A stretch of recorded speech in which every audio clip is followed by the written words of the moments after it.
The transport shuttle shook as it approached the massive station floating in space. Lee pressed her face against the small window, watching the crystalline structure grow larger. The Galactic Combat Academy looked like a giant diamond spinning slowly around a purple gas planet. She had seen pictures, but nothing prepared her for how big it actually was. Clutched her old duffel bag. Everything she owned from Earth fit inside it. The bag looked worn and cheap compared to the sleek equipment cases the other passengers carried. She tried not to think about that. She tried not to think about how far from home she was. The shuttle docked with a heavy clang. Around her, aliens of every size and shape stood up. Tall creatures with 4 arms and skin like armor, floating beings that glowed with soft light, things that looked like walking crystals, and one other human, a young man who carefully avoided looking at her. Followed the crowd into the station. The corridor was huge, built for species much larger than humans. She felt like a child walking through an adult's world. Other cadets stared at her as they passed.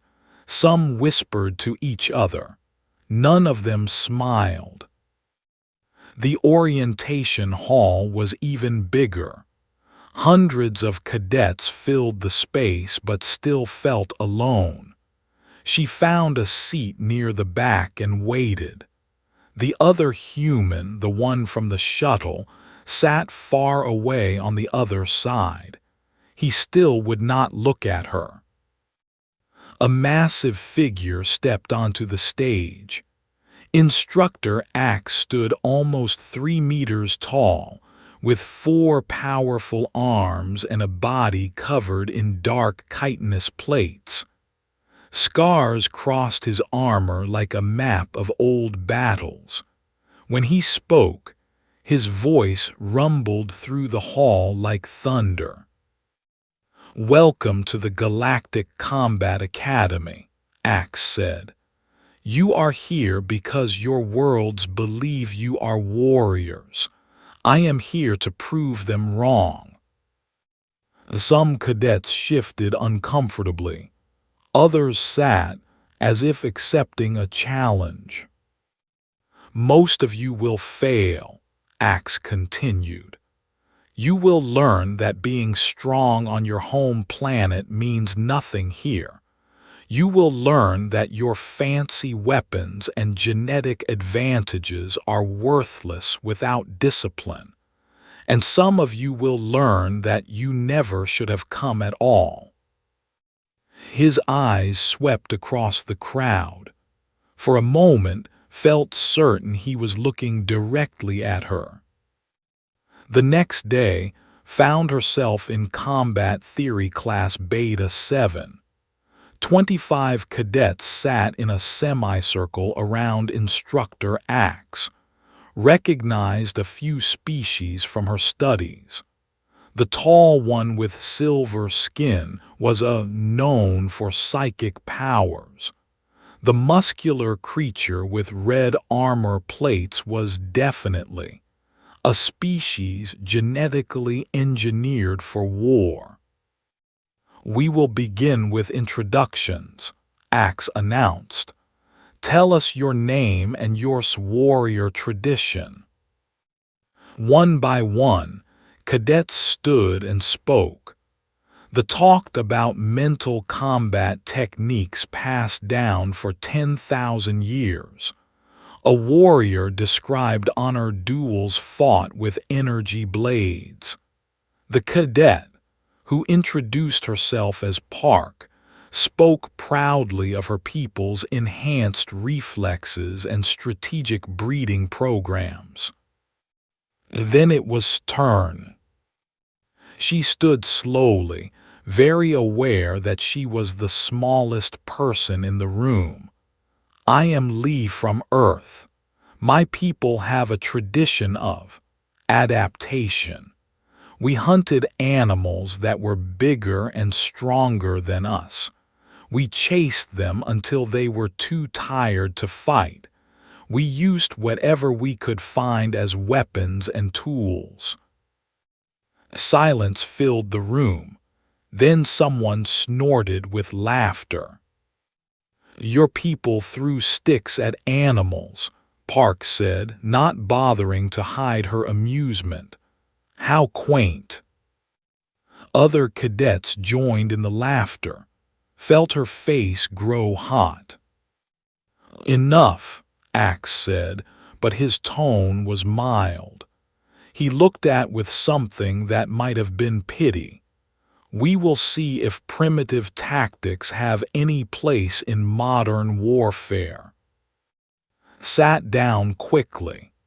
The other human cadet, who had introduced himself earlier as Minyu, was staring at his desk like he wished he could disappear. The rest of the class was a blur. Axe talked about combat theory and modern weapon systems, but barely heard him. She kept replaying the laughter in her mind. She kept seeing Park's mocking smile. After class, walked alone through the station corridors. They were busy with cadets heading to various training facilities. She tried to follow the signs to the dormitory section, but everything was written in Galactic Standard, and she was still learning the symbols. "Lost already," a voice said behind her. Turned to see Park with two other cadets. All three were taller than her. All three were smiling in a way that was not friendly. "The human barracks are that way," Park pointed down a corridor. "Try not to get lost on the way. I know navigation might be hard for someone whose ancestors followed animal tracks." The other cadets laughed, said nothing. She just walked in the direction Park had pointed. Behind her she heard more laughter. The human barracks turned out to be a small room with 2 beds. Minyu was already there, unpacking his things. He looked up when entered, then quickly looked away. "I am taking this bed," he said, gesturing to the one by the window. "You can have that one." "Okay," said. She put her duffel bag on the other bed and started unpacking. Neither of them spoke. The silence felt heavy and awkward. Finally, Minyu said, "You should not have said that stuff about hunting animals. It made us both look bad." Stopped unpacking. "It is the truth." "The truth makes us sound primitive, like we do not belong here." Minyu's voice was frustrated. "I am trying to show them that humans can compete, that we are just as advanced as they are. And then you talk about throwing sticks." "Our ancestors did throw sticks," said quietly. "And those sticks brought down animals that could have killed them easily. That took intelligence and courage." "It took desperation," Minyu said. "And now everyone thinks we are desperate primitives who got lucky enough to reach space." He grabbed his jacket and headed for the door. "I have weapons training. Do not wait up." The door closed behind him and was alone. She finished unpacking in silence. Her few possessions looked sad spread across the empty shelves. A photo of her grandmother, some books, a small stone from her, nothing that would help her survive in this place. That night lay in bed and stared at the ceiling. Through the window she could see stars.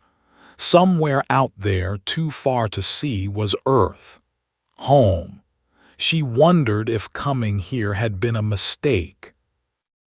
Her grandmother's voice echoed in her memory. We are not the strongest, we are not the fastest but we do not quit. That is what makes us human. Closed her eyes. She would not quit, not yet. But in 3 weeks there would be a practical combat examination. She had heard other cadets talking about it in whispers. Anyone who failed would be sent home. And as she drifted off to sleep, could not shake the memory of Park's voice saying, "The human will not last a week." Tomorrow, the real training would begin. The alarm screamed at 500 hours. Jolted awake, her heart pounding.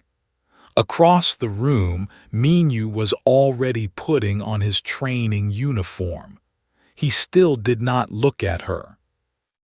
The training facility was enormous. 50 cadets stood in neat rows on the main floor. Instructor Axe walked between them, his 4 arms clasped behind his back. Today we begin weapons training, he announced.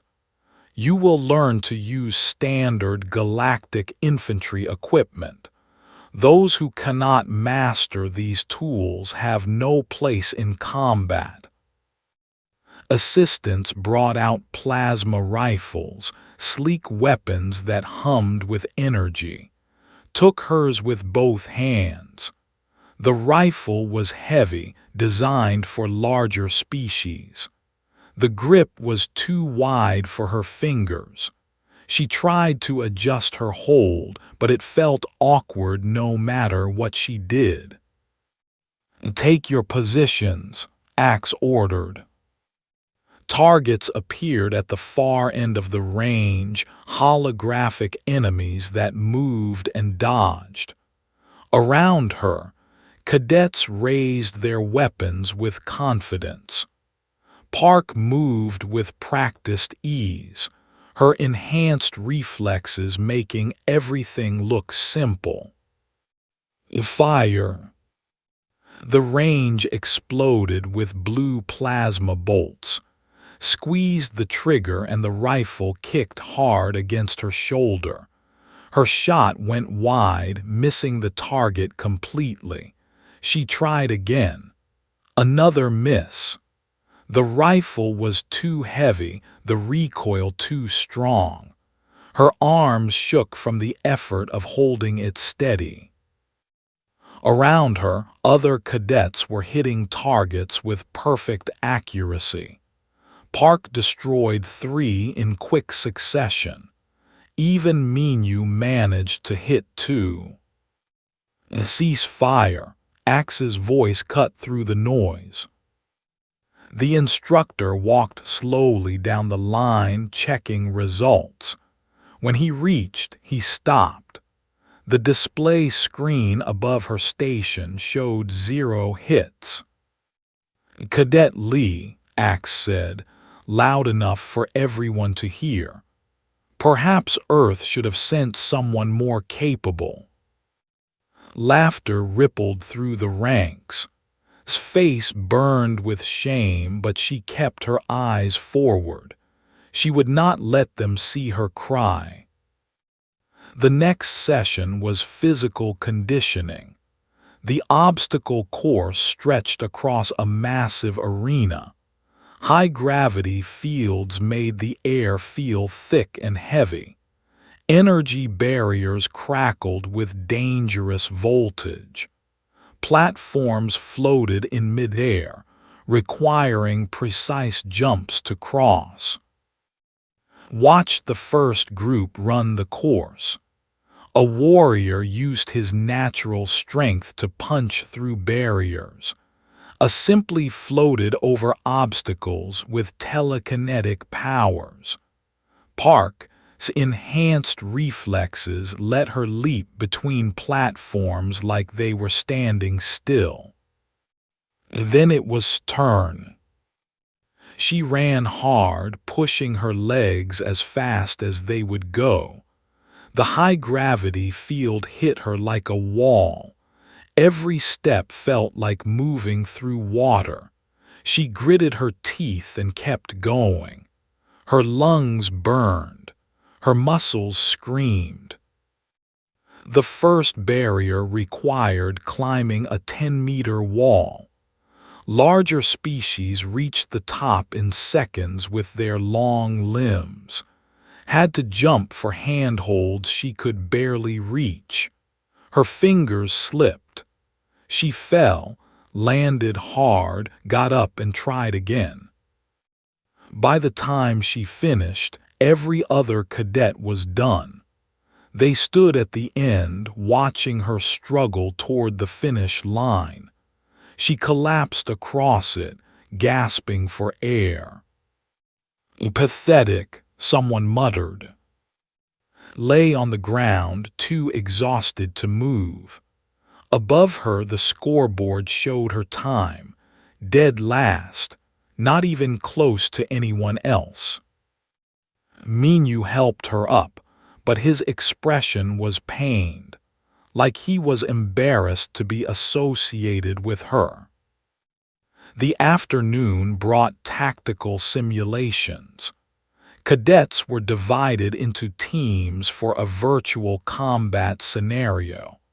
Waited while team leaders picked their members. She was chosen last, thrown into a group with 3 other cadets nobody wanted. The simulation began. They were defending a station against attackers.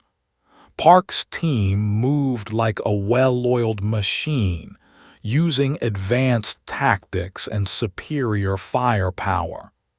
They took positions, covered each other, and eliminated enemies with brutal efficiency. His team fell apart in minutes. Nobody listened to each other. Nobody had a plan. When the attackers came, they scattered, tried to find cover, tried to return fire, but the simulation was not designed for people her size. She could not reach the control panels. She could not see over the barriers.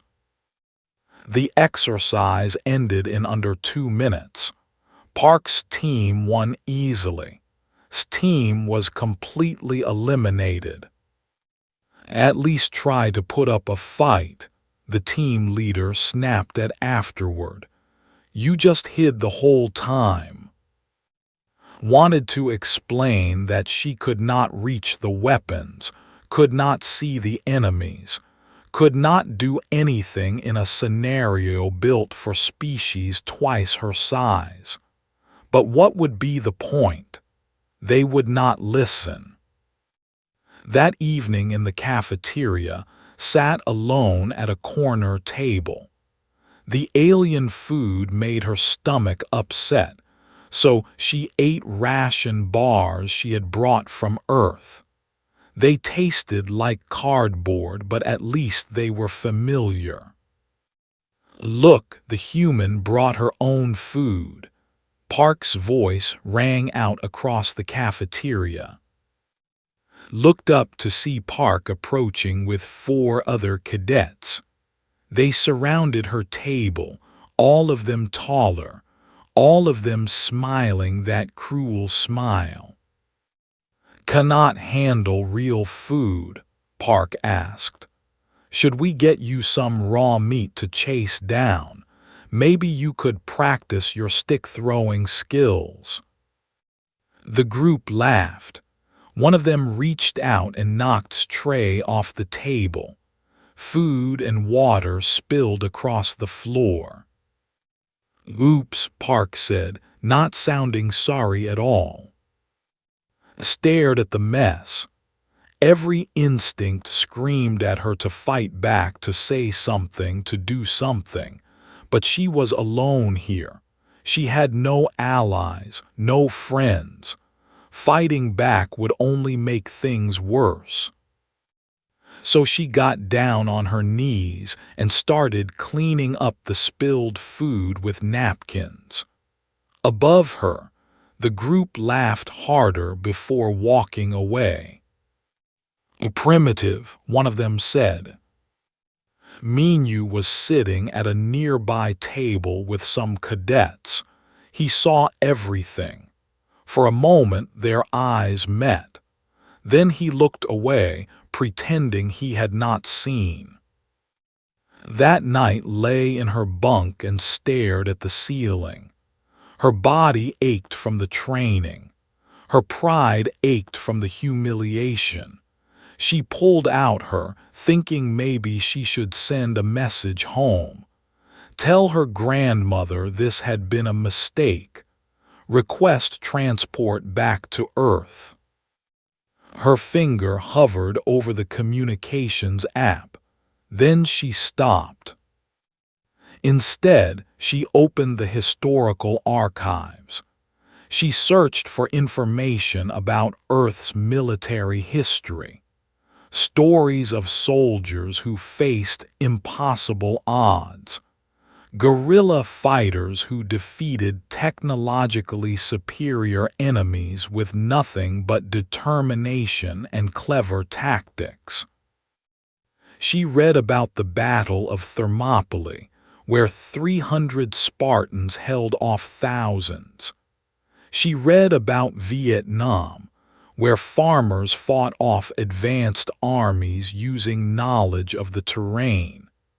She read about endurance hunters who chased prey for days until the animals collapsed from exhaustion. Humans were not the strongest, not the fastest, but they did not quit. Her grandmother's words echoed in her mind again. We do not quit. That is what makes us human. She thought about everything that had happened today. The failed weapons training. The obstacle course where she finished last. The simulation where she could not even fight back properly. The humiliation in the cafeteria. She had been trying to compete on their terms, using their weapons, following their tactics, measuring herself against their standards. But what if that was the wrong approach?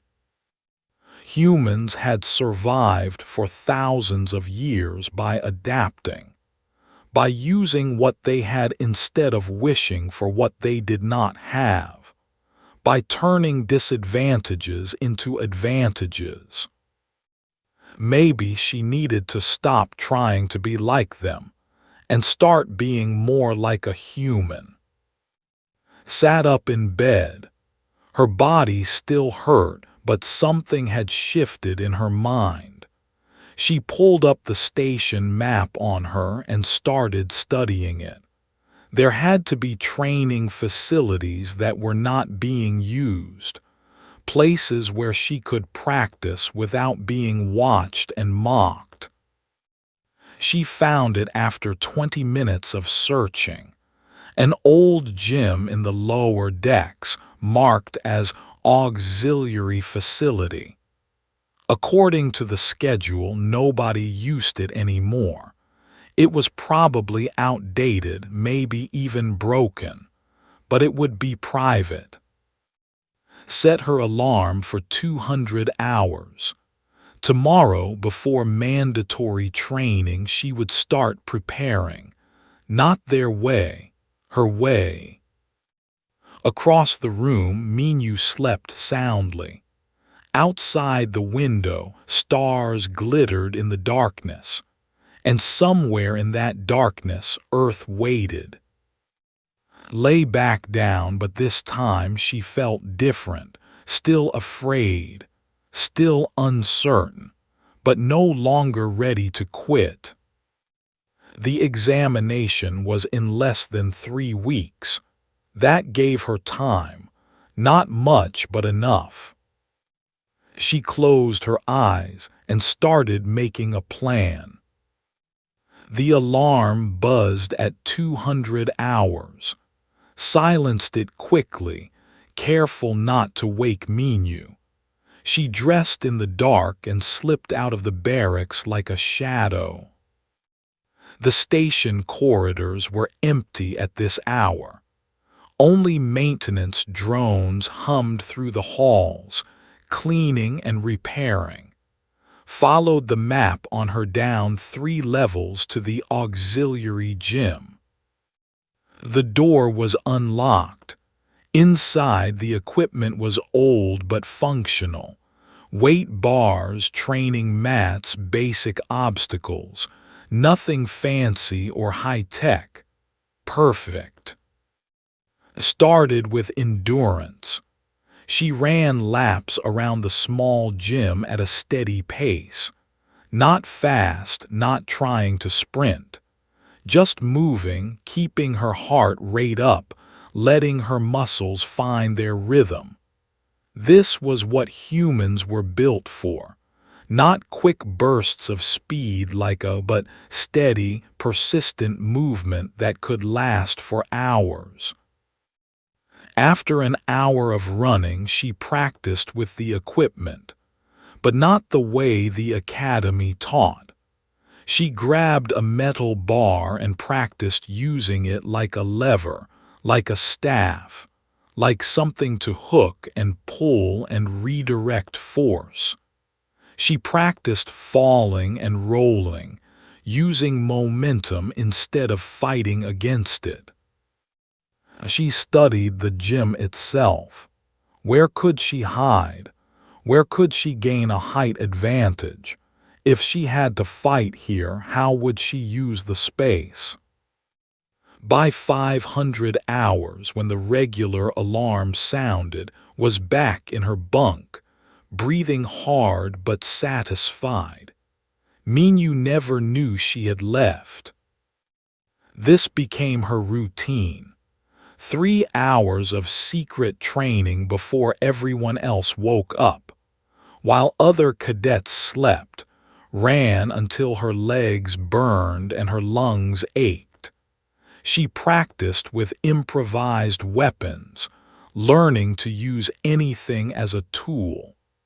She mapped the entire station in her mind, finding unconventional routes through maintenance tunnels and air ducts. The regular training continued to be brutal, still struggled with the oversized plasma rifles. She still finished near last in obstacle courses designed for larger species. But something had changed. She was not trying to beat them anymore. She was learning to survive. In combat theory class, Instructor Axe lectured about honorable combat and technological superiority. Modern warfare is about precision, he said, about using advanced weapons and tactics to achieve victory efficiently. Took notes, but in the margins, she wrote her own thoughts. Ambush tactics, ways to exhaust a superior opponent, how to use the environment as a weapon, all the things her ancestors had learned when facing animals that could kill them with one strike. Park noticed notes one day and leaned over to look. Still clinging to your stick-throwing ancestors, she whispered, loud enough for others to hear. The cadets around them snickered, but just kept writing. Their mockery did not sting as much anymore. She was too focused on her own path to care about their opinions. During the second week, equipment failure changed everything. Assigned plasma rifle malfunctioned during a training exercise. The power cell overheated, and the weapon became useless. Most cadets would have stopped and requested a replacement. That was protocol, but saw an opportunity. The exercise was a simulated base defense. Park's team was attacking. His team was supposed to hold the position. With her rifle dead, was supposedly out of the fight. Instead, she carefully removed the overheated power cell. It was still glowing, still radiating energy. She moved along the edge of the simulation area, staying low. When Park's team advanced, focused on the defenders firing back, threw the power cell into their path. It exploded with a bright flash and electromagnetic pulse. Not dangerous in the simulation, but enough to temporarily disable the attacker's equipment and sensors. In that moment of confusion, his team pushed forward. They still lost. Park adapted quickly and her team, but for the first time had made a real impact. After the exercise, Instructor Axe approached. His expression was unreadable. "That was unorthodox," he said. "Inefficient, wasteful of equipment. Waited for punishment." But Axe continued, "It was adaptive. You saw a situation and changed your approach. That is worth noting." It was not praise exactly, but it was acknowledgement. Felt something shift in her chest. Maybe, just maybe, she was learning. Park was less pleased. That evening, she cornered outside the training facilities. "You think you are clever," Park said. Her red armor plates seemed to glow with anger. "Throwing broken equipment around like a primitive." "It worked," said quietly. "You got lucky." Park stepped closer. "Let us see how lucky you are in a real fight." The challenge was clear. Should have walked away. Should have reported it. But something in her refused to back down. "Okay," she said. They met in an empty training room an hour later. No rules. No instructor. Just the two of them and whatever skills they had. Park attacked immediately, her genetics giving her enhanced strength and reflexes. She moved like lightning, striking faster than could block. A punch to the ribs drove the air from her lungs. A sweep kick knocked her legs out from under her. Hit the mat hard. Pain exploded through her back. Park stood over her, ready to finish it, but rolled away instead of trying to get up. She kept moving, putting distance between them. Park pursued, striking again and again. Each blow hurt but focused on not getting pinned.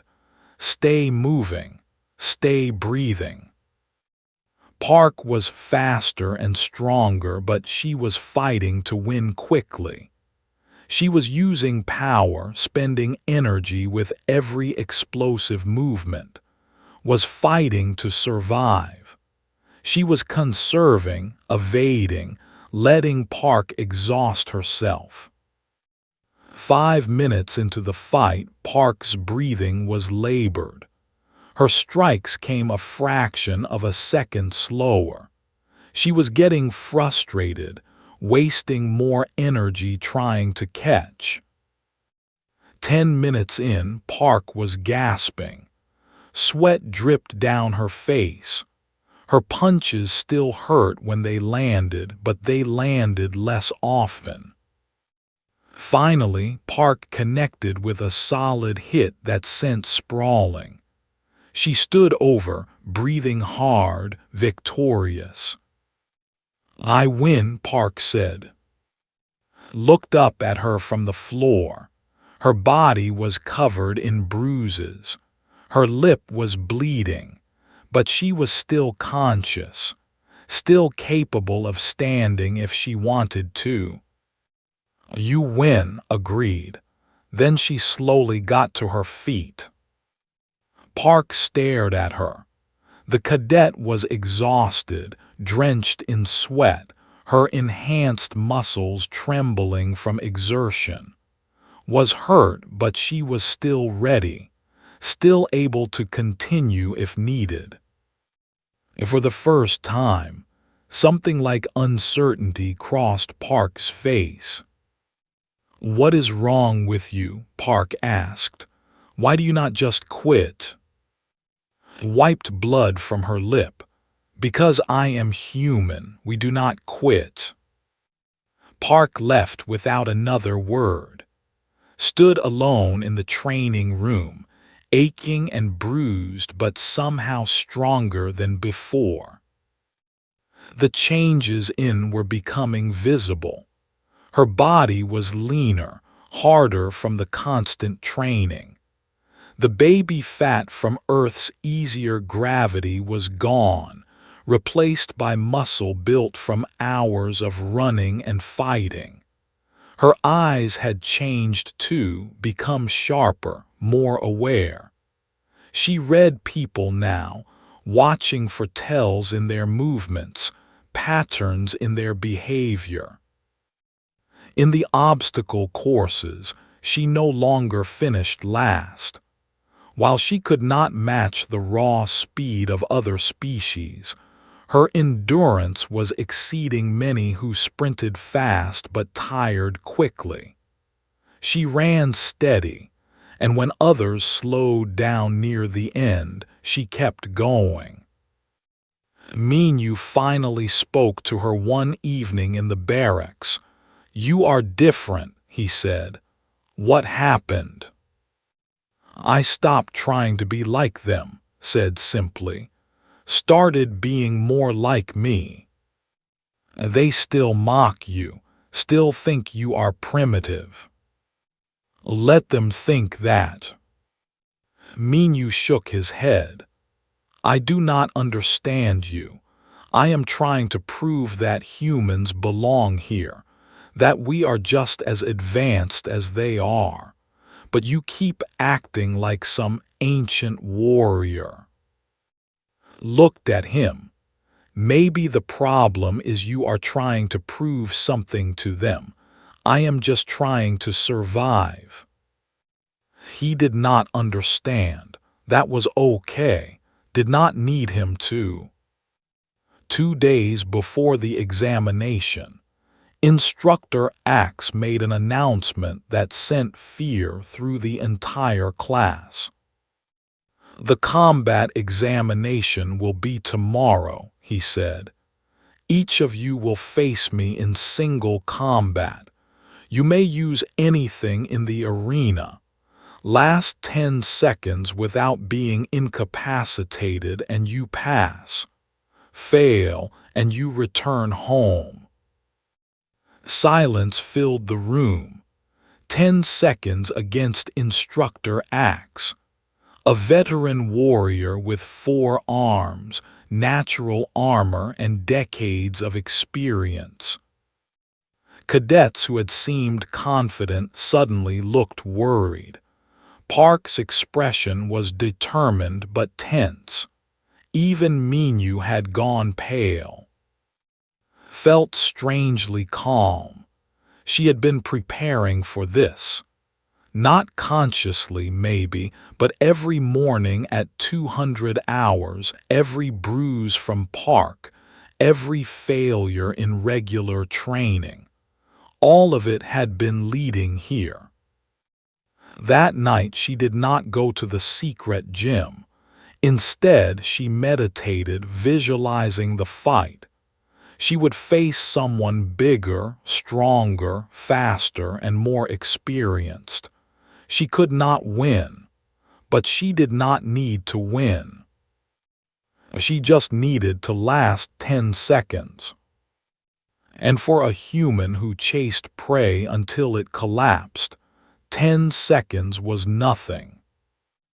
The combat arena was circular, 50 meters across, with walls that stretched up 10 meters high. Scattered across the floor were training equipment and obstacles. Broken chairs, metal bars, energy shield generators that no longer worked. The debris of 1,000 practice sessions.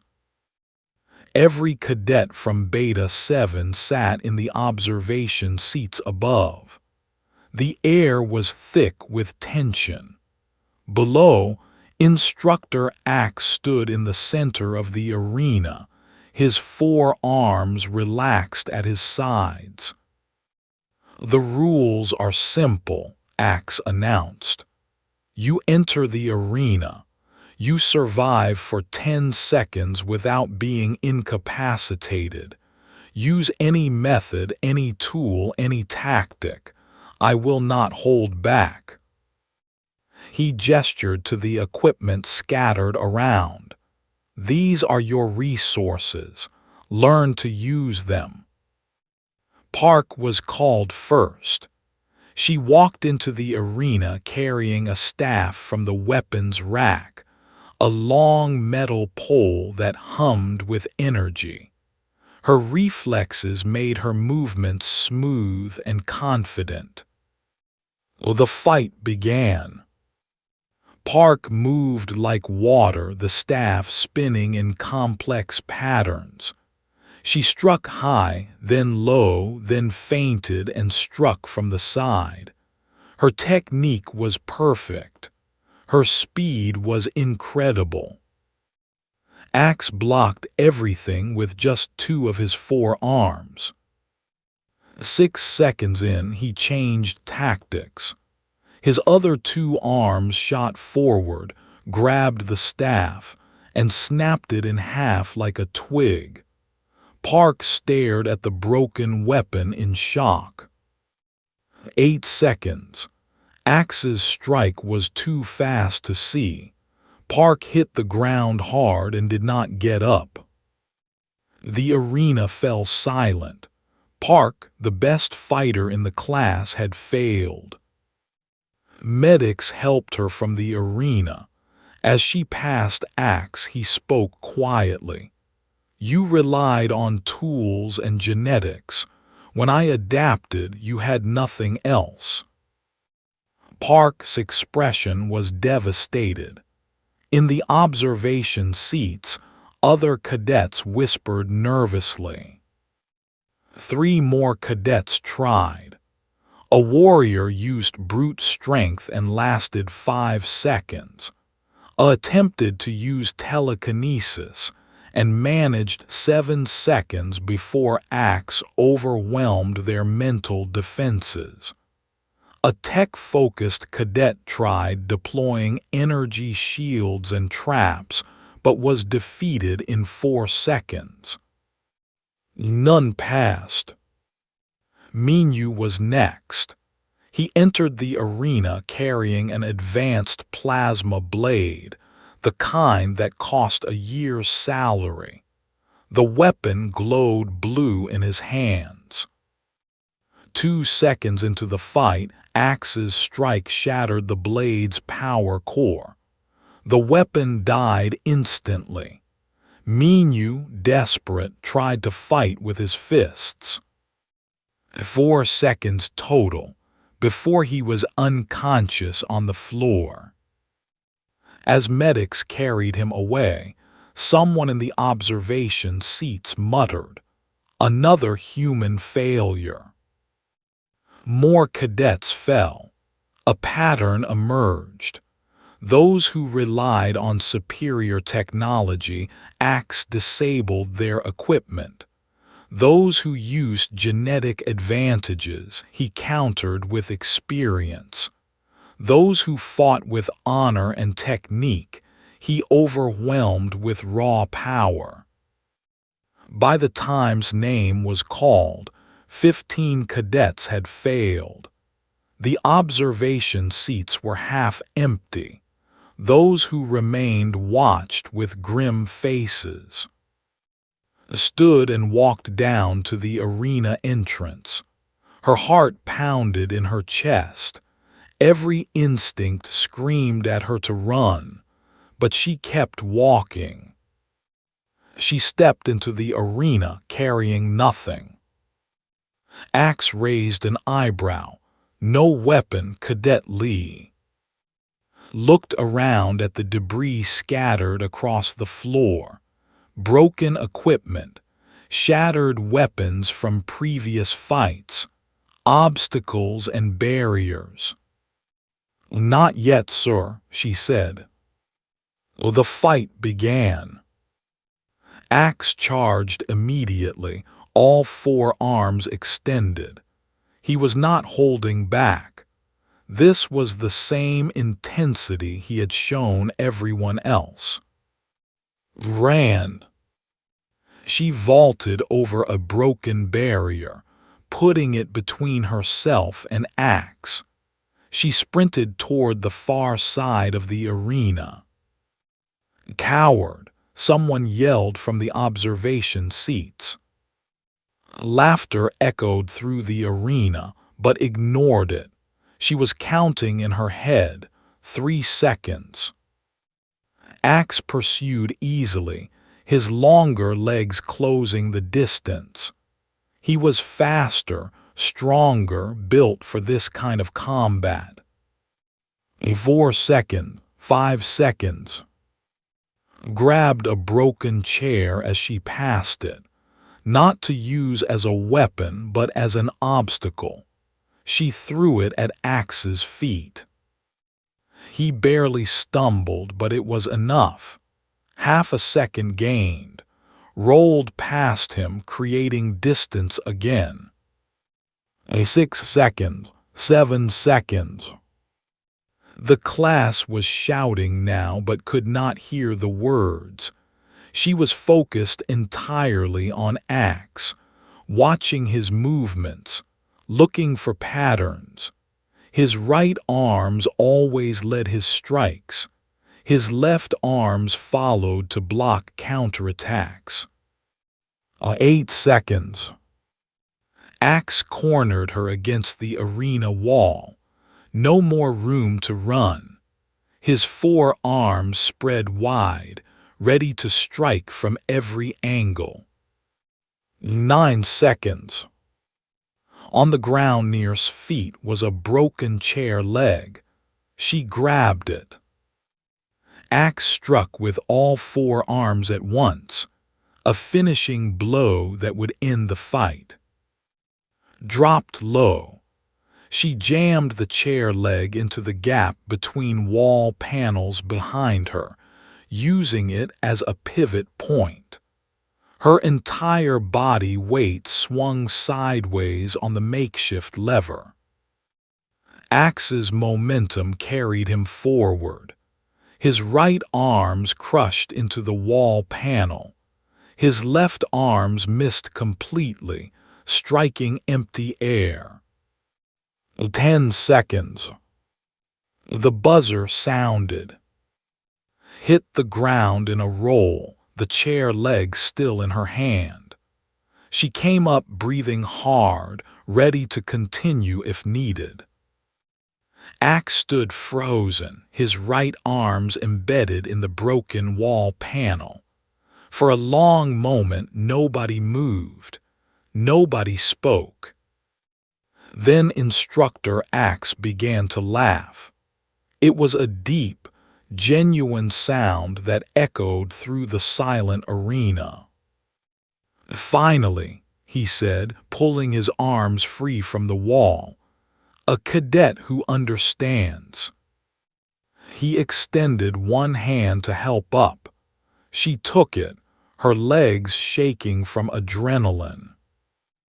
Axe turned to address the observation seats. Most of you failed because you forgot the first rule of combat. Survival is victory. He gestured to who still clutched the broken chair leg. You tried to fight on my terms, using strength against my strength, speed against my speed, technology against my experience. This human, this primitive as you called her, understood what you did not. She made me fight on her terms. The observation seats were completely silent now. She used the environment, Axe continued. She conserved energy. She exploited my overconfidence and momentum. Most importantly, she survived. That is the mark of a warrior. He looked at. Explain your strategy, Cadet Lee. His voice was quiet but steady. You are stronger, faster, and more experienced than me, sir. I could not change that, so I had to change the fight itself. You expected me to fight like the others, to try matching your power or using advanced weapons. I removed that expectation. On Earth, my ancestors hunted animals that could kill them easily. They did not chase them down in seconds. They chased them for hours, for days. They made the prey exhaust itself and make mistakes. She looked down at the chair leg in her hand. You were not prey, sir, but the principle is the same. Make you spend energy, frustrate your rhythm, wait for the opening. The chair leg was not a weapon, it was a tool, and humans are tool users. Axe nodded slowly. In 10,000 years of training warriors, I have learned one truth.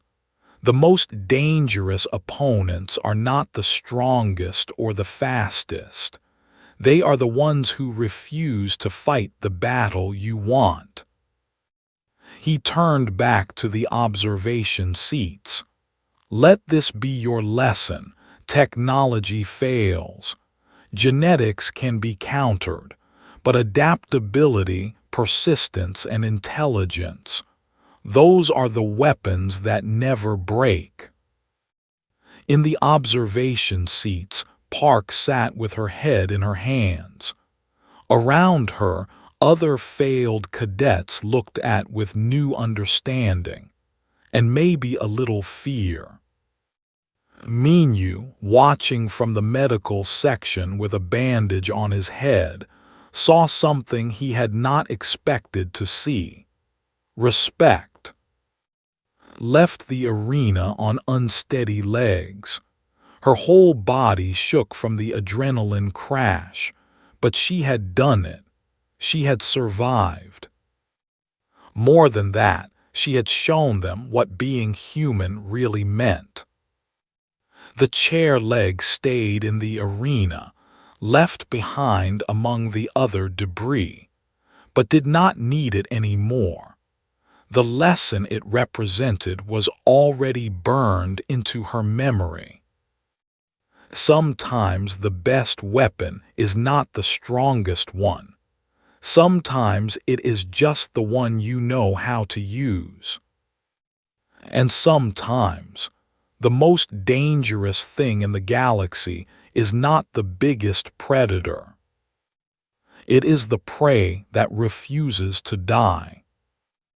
The arena buzzer still echoed in the silence. Stood on the combat floor, chest heaving, the adrenaline slowly fatting from her system. Around her, The debris of the fight lay scattered. Above, in the observation seats, dozens of cadets stared down at her with expressions ranging from shock to disbelief. Instructor Axe placed one heavy hand on her shoulder. "You passed, Cadet Lee. More than that, you taught everyone here a valuable lesson." He raised his voice to address the crowd. "How many of you mocked this human's Earth skills? How many called her primitive?" Nobody answered, but saw faces turn away, uncomfortable with the question. "I did," Axe admitted. "I thought her people's traditions were outdated, irrelevant to modern combat. I was wrong." He gestured to the broken wall panel, still cracked from his missed strike.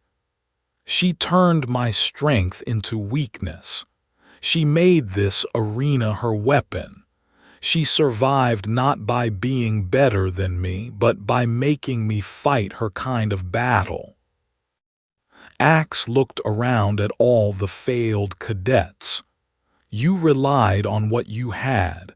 Your genetics, your technology, your natural advantages. When those were taken away, you had nothing. She relied on what she could do. Adapt, think, survive. Those things cannot be taken away." The observation seats remained silent. Some cadets looked ashamed. Others looked thoughtful, perhaps seeing the fight differently now. "Dismissed," Axe said. "Those who passed report for advanced tactics tomorrow. Those who failed, you know where to go." The crowd dispersed slowly, walked toward the exit on shaking legs.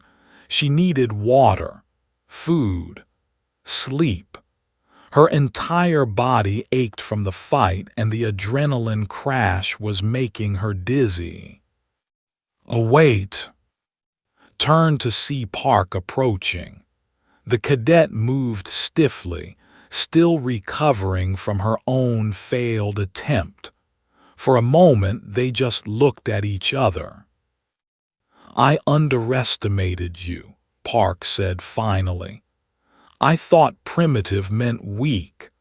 I thought Earth's lack of genetic engineering or advanced technology meant your people were inferior." She paused, choosing her words carefully. "But your people survived without armor, without natural weapons, without any genetic advantages.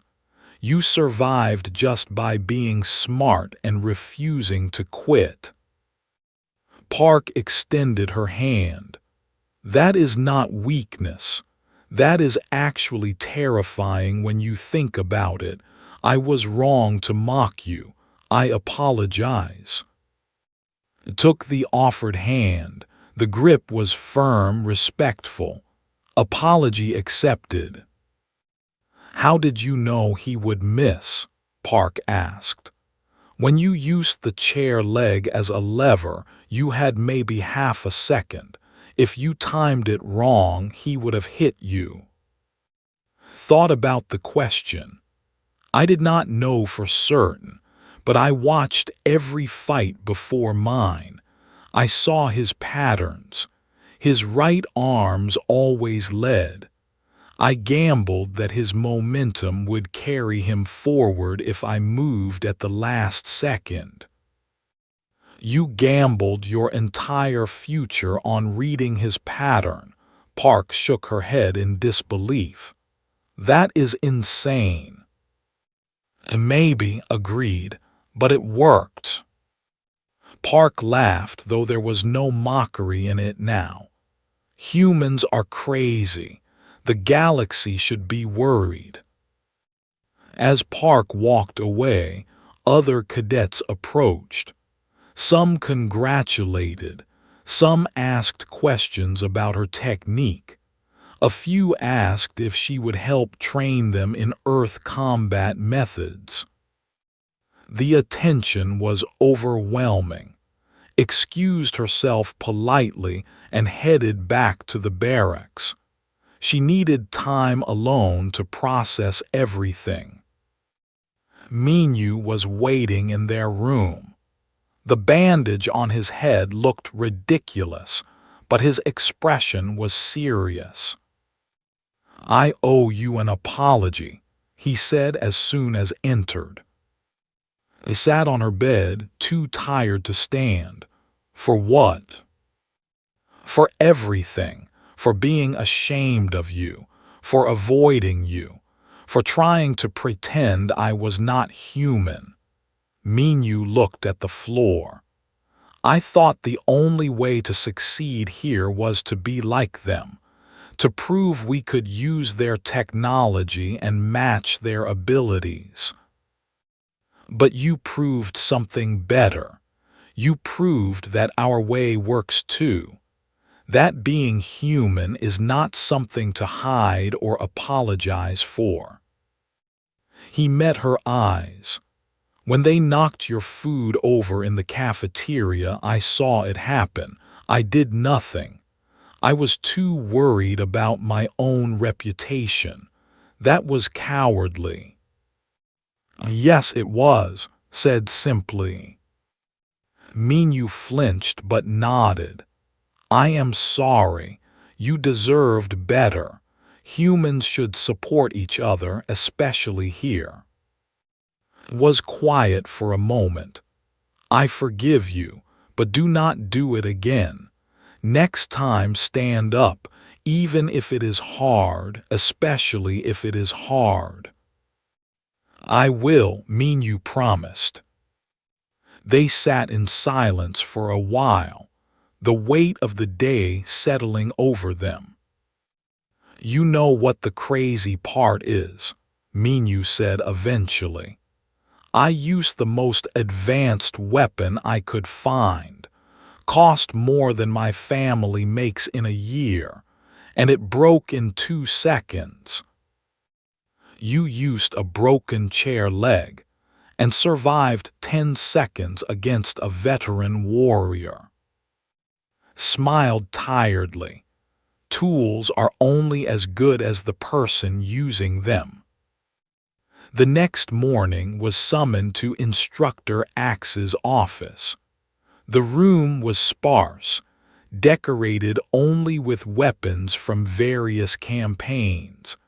A lifetime of battle hung on the walls. "Sit, Cadet Lee," Axe said, gesturing to a chair. Sat, wondering what this was about. "I have trained thousands of warriors across dozens of species," Axe began. "Most learn to maximize their natural advantages. The strongest become stronger. The fastest become faster. That is standard military training." He leaned forward. "But the best warriors, the ones who survive real combat and impossible situations, they learn something more important. They learn to overcome their disadvantages. You did both. You used your human advantages, your endurance and adaptability, and you overcame your disadvantages, your size and lack of natural weapons. Most importantly, you did it without losing what makes you human." Axe pulled something from his desk, a small badge, silver with Earth's symbol on it. "Top marks in adaptive combat. This is rare, very rare. I have only awarded it 17 times in my career." He handed the badge to. "Welcome to Advanced Tactics, Cadet Lee. You have earned your place here." Took the badge with trembling hands. "Thank you, sir." Do not thank me yet. Advanced tactics is harder than anything you have faced so far. Axe's smile was sharp. But I think you will do well. You have something most warriors lack. What is that, sir? You understand that victory is not about being the strongest. It is about making the strongest fight on your terms. Axe stood. That is a lesson many warriors never learn. You knew it instinctively. As left the office, she looked down at the badge in her hand. Such a small thing, but it represented everything she had worked for. That evening stood at the observation deck, looking out at the stars. Earth was visible in the distance, a small blue dot among billions of lights. She thought about her journey, the mockery, the failures, the brutal training, the moment in the cafeteria when she almost quit, the decision to stop competing on their terms and start fighting on hers. She pulled out her and opened a communication channel. It would take time for the message to reach Earth, but she wanted to send it anyway. To anyone who thinks we do not belong out here among the stars, said, recording the message. They are right about some things. We are not the strongest. We are not the fastest. We are not the most advanced. She paused, choosing her words carefully. But we are human. We chased prey across continents until it collapsed from exhaustion. We turned sticks into spears and rocks into tools. We survived ice ages and predators and our own worst instincts. We fall down and we get back up. We adapt to what we cannot change. We use what we have instead of wishing for what we do not have. And most importantly, we do not quit. Looked at Earth, so far away but still home. They have their advantages, their genetics and technology and natural weapons. That is fine. Let them keep those. We have something better. We have stubbornness. We have creativity. We have the refusal to accept that bigger or stronger or faster means better. She ended the recording with a smile. So to anyone who doubts whether humans belong among the stars, I say this: we are already here, and we are not going anywhere. See you out there. The message sent, traveling across the vast distance of space toward home. Stood at the window a while longer watching the stars. Tomorrow, advanced tactics would begin. There would be new challenges, new obstacles, new people who underestimated humans. That was okay, had learned her lesson well. The galaxy could throw whatever it wanted at her. She would adapt, she would survive, she would use what she had. And she would never, ever quit. Behind her, the door opened.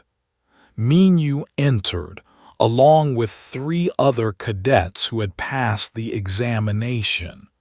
They had come to study together, to prepare for the next phase of training. Ready to work? One of them asked. Turned from the window and nodded. Always.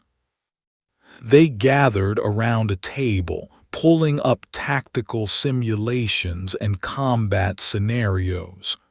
The work was hard. The expectations were high. But for the first time since arriving at the academy, did not feel alone. She had proven herself, not just to them but to herself. And somewhere in the distance, Earth continued spinning, a small planet of persistent, stubborn, creative survivors who refused to accept that they did not belong. The galaxy was about to learn what that meant. The lesson had only just begun.